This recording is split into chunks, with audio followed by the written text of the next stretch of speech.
Shoutout po sa ating solid na subscriber po at naway walang sawang mag-support sa aking YouTube channel.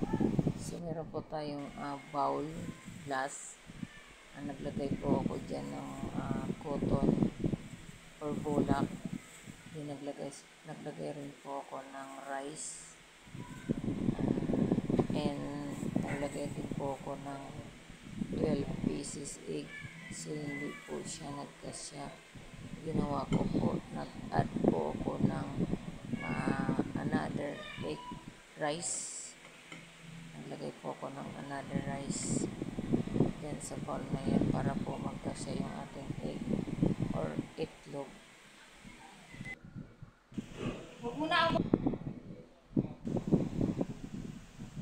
Tapos po naglagay po ako ng laurel 12 pieces din po yan. Dyan po sa tabi ng ating egg or itlog po. 12 pieces po yung ating leaves na laurel. Wala yung aso ah. Ano yung aso? Toy! Aso din na siya.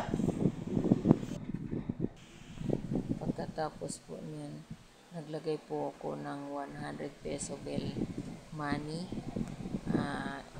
Philippines money, piso bill, 100 peso bill, 12 pieces din po yan.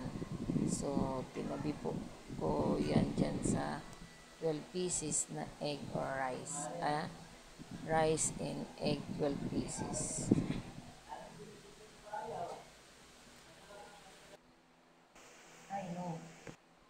Pagkatapos po niyan, naglagay po ako ng 20 pesos po na coins, Philippine money. Sa gilid din po ng ating egg. So, kinalat ko po dyan yung 12 pieces po na 20 pesos money bill coins.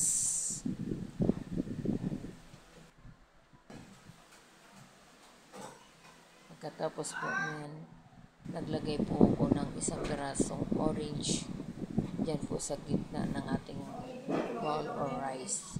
Pagkatapos po, naglagay po ako ng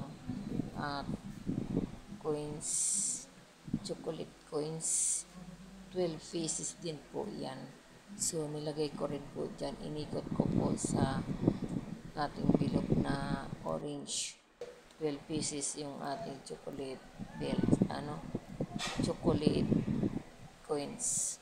Pagkatapos po, naglagay po ako ng 3 pieces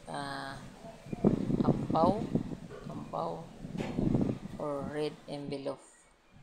Ampaw po kung tawagin yan. So, naglagay po ako ng 3 pieces dyan. Thank you for watching.